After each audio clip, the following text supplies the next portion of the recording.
This moment when I met the creature, I will remember to the end of my days. Thoughts about it, like shots from a film, were imprinted in my head for the rest of my life. It was the most terrible night. I'll start from the very beginning so that you understand the entirety of the picture. I will describe every little thing, every detail that I managed to see. And this whole creepy story began with the fact that in one beautiful evening, I collected all my fishing equipment in order to go away from my wife for a night fishing. In general, I have never been such a greedy fisherman, but lately I have somehow sat down not so weak. Various baits, fins, and so on, with each salary, became more and more on the balcony. And besides, this is a great rest that came to me at heart. Only I usually went alone and went to fishing. You know, there are cases when the company leaves somewhere on the stave which have only vodka and a snack. And on this, so to speak, fishing ends. I'm not one of those.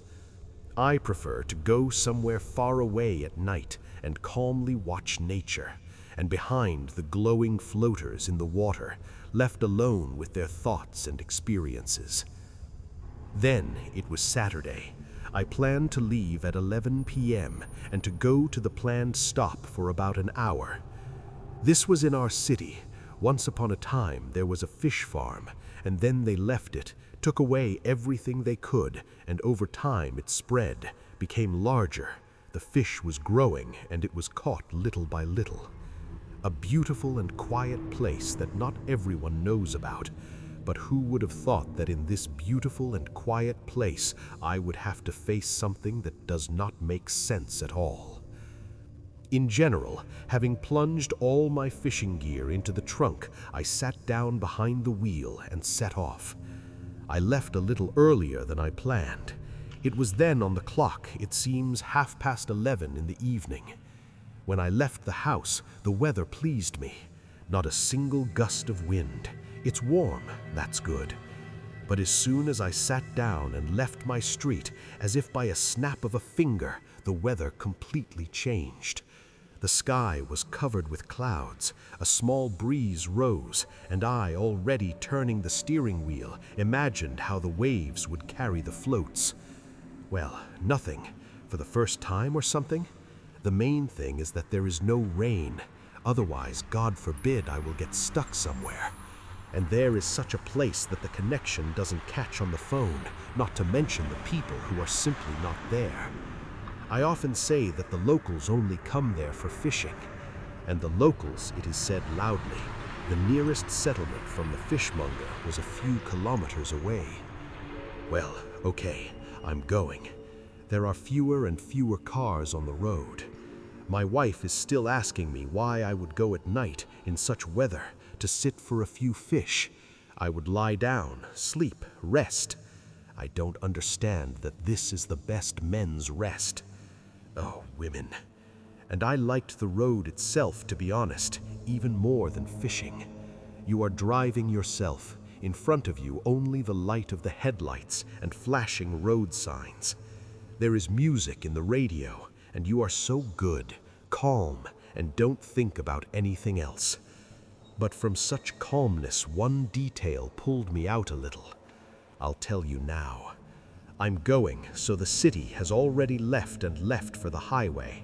And as I said earlier, the music is playing in the radio, and after driving, well, about 5 kilometers, interferences began in the radio. And the device is new, which is characteristic. My son gave it to me literally a month ago. At first, there were interferences, well, just as the signal disappears for a few seconds. Then the music is playing again. Okay, I would still understand if I was listening to the radio, so the music was recorded on the flash drive. Strange. Maybe something with the speakers. Okay, I'll come and check. But after driving a little further, this interruption of songs stopped. That is, if there was silence in these interruptions before, now it's as if some distorted voice was heard in the speakers. Literally for a fraction of a second, then everything is fine again. At first, I thought that this was the voice of the performers themselves, so it breaks. Then I listened. No, it was something completely different. Someone's completely different voice appeared in the song for a moment, then disappeared. And with each such interference, the voice was different. At first, I was surprised by this a little, but then I just restarted the radio and the music played normally.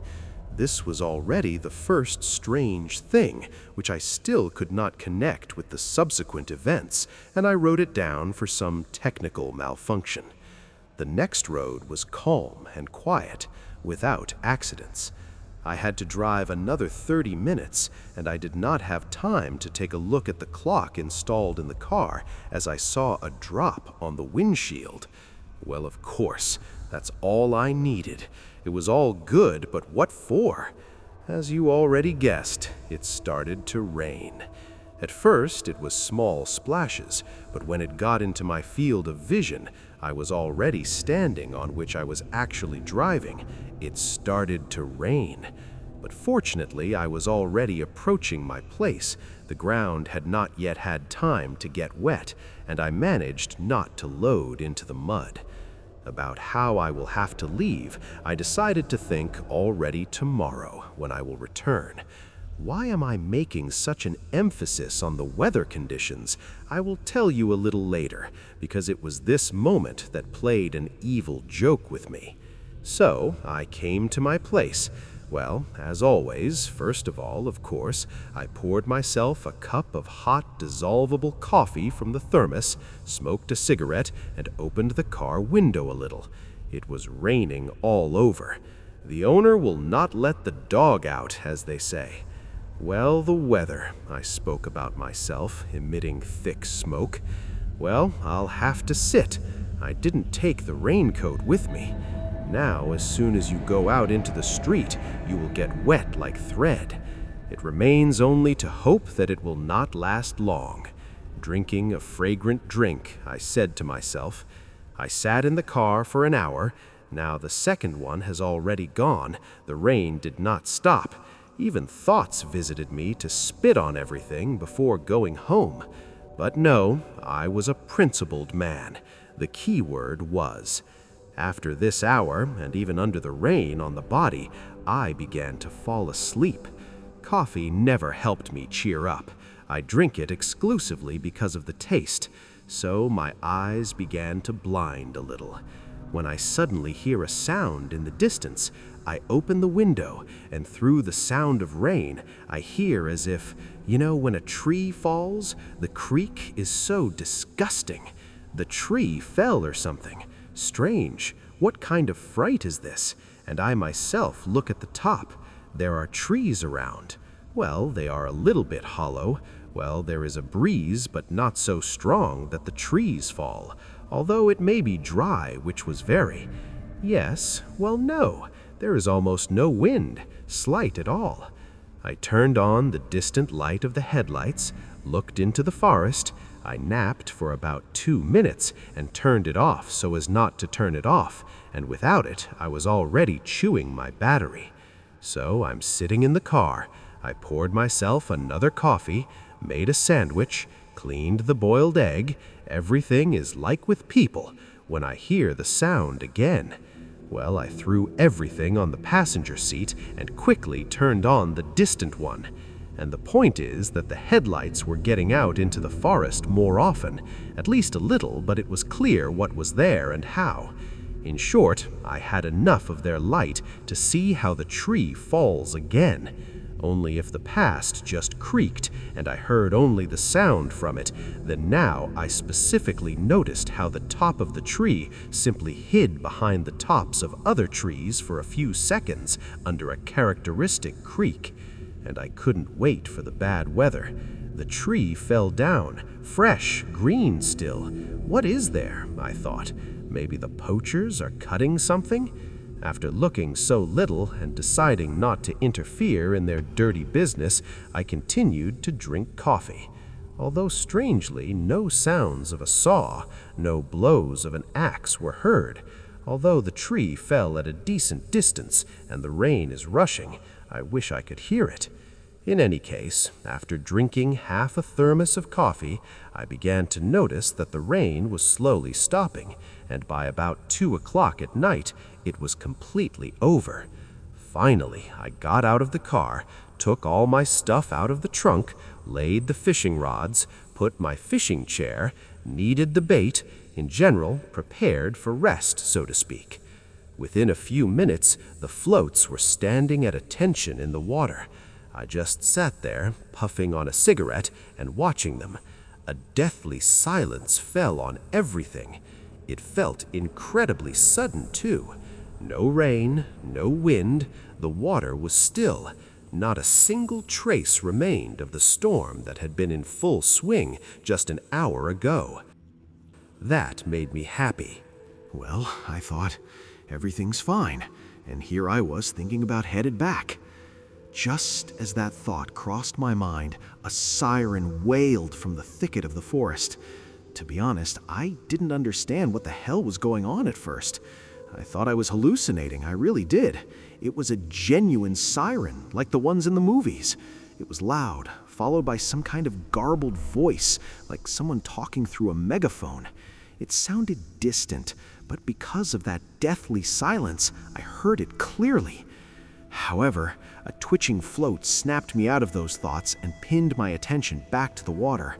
Aha, come to Papa. I set the hook, and a crucian carp, a bit bigger than my palm, was in my hands. In my excitement, I guess I forgot about those sounds, until suddenly I heard that same siren again, followed by the sound of a falling tree. This time, my eyes were glued to the forest thicket. What the hell was going on in there? Another tree crashed down, and again the siren and voices followed. It felt like there were several of them. My first thought was that some poachers had been busted and the police had arrived. Deciding everything was under control, I went back to my fishing. I kept at it right up until dawn. The sun was slowly creeping higher. During all that time I spent fishing, I heard the siren sounds a few more times, but for the last hour and a half, I hadn't heard a thing. Once it was more or less light out, I got hungry. For the first time in hours, I hauled my ass out of the chair and turned toward the car. I figured I'd go grab whatever the wife had packed for me. Then I turned my head toward the spot where all the noise had been coming from. I squinted, looking closely, and saw a pole standing there in the middle of the woods. I mean, it looked exactly like a regular utility pole, maybe with street lights or something. I couldn't tell exactly because of the distance. At first, I didn't think much of it, but then it hit me. Wait, why the hell is there a pole out here? And the weirdest part was that there weren't any other poles anywhere else.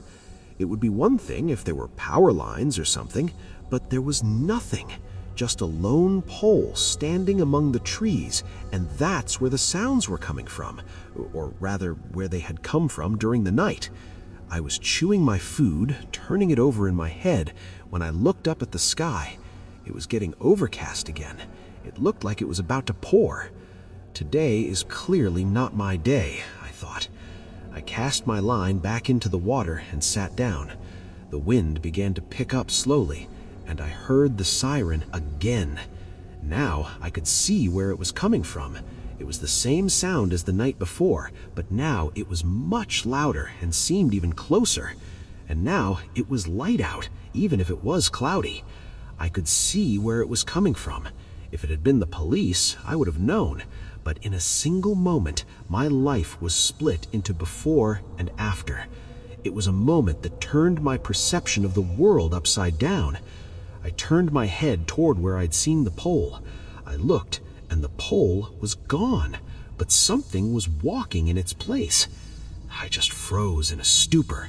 My mouth went bone dry, even though I'd just had some water. Something massive was walking there in the forest thicket. I couldn't see it clearly through the trees, but something truly gargantuan was definitely moving. My cigarette fell right out of my mouth. I started packing up very slowly. To say that I, a grown man, was scared shitless like a teenager would be an understatement. You should have seen it. While I was scrambling to grab my gear and rods, instead of just jumping in the car and flooring it, the thing that was walking in the thicket finally stepped out and showed itself in all its glory. That was the moment all my rods and gear lost every bit of value to me. I just froze. I froze from the horrific sound of the siren, which was now mixed with other sounds just as strange. Voices, creaks, and so on. They were incredibly loud, but the main thing was the creature itself. It was massive, tall and thin. It must have been 10 meters high. Skinny, looking a bit like a dead tree from a distance, but instead of a head, it looked like a piece of a pole with a double siren attached to it, like the ones they used to put on poles back in the day. It's impossible to put into words. And despite its enormous size, it moved and stepped incredibly fast. When I saw it start heading in my direction, it was like I finally snapped out of it. Whether it was a rush of adrenaline or a pure will to live, I don't know, but I was certain that meeting this thing would not end well for me. I dove into the car and frantically tried to start the engine. Thank God it didn't let me down. The motor roared to life and I took off, picking up speed fast on the wet dirt road. Those horrific sounds of sirens and voices grew louder and louder as the creature approached. My head was a complete mess. God, what kind of foul thing is this? And it was there all night? It was probably the one knocking down the trees. I drove like a madman, hoping to escape that humanoid. But as I said, the weather played a cruel trick on me. I was going fast, or at least I was trying to squeeze everything out of my car. But without realizing it, right as I was almost at the highway, I got stuck in the mud. There was a spot where the water had pooled, and over the night it had turned into a small bog. My car bottomed out. As they say, my whole life really did flash before my eyes, because the creature was still coming. Before I could even crawl out of the car, it was right there. With its massive limb, you could hardly call it a hand. It slammed into the back of the car. Every window shattered instantly, and suddenly, music started playing. Loud, old music, like it was recorded on a vinyl record. Incredibly loud. But I got lucky. When you're terrified, your brain works a little better. When it hit the car, the frame jolted upward. Realizing my chance, I slammed the gas and jumped out of the mud. I hit the road and floored it. The back of the car was totaled, and I prayed it wouldn't just fall apart.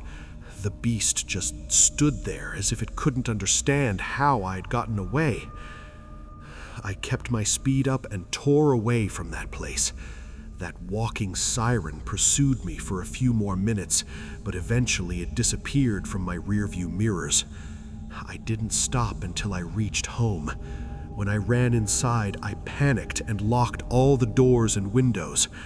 My wife looked at me like I was an idiot. If I told her, she wouldn't believe me anyway.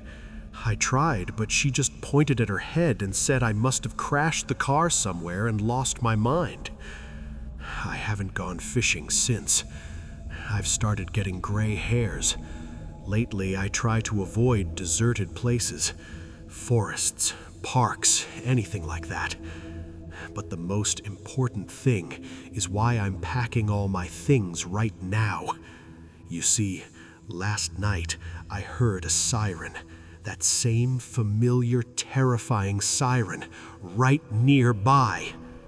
Like it was in the yard next door.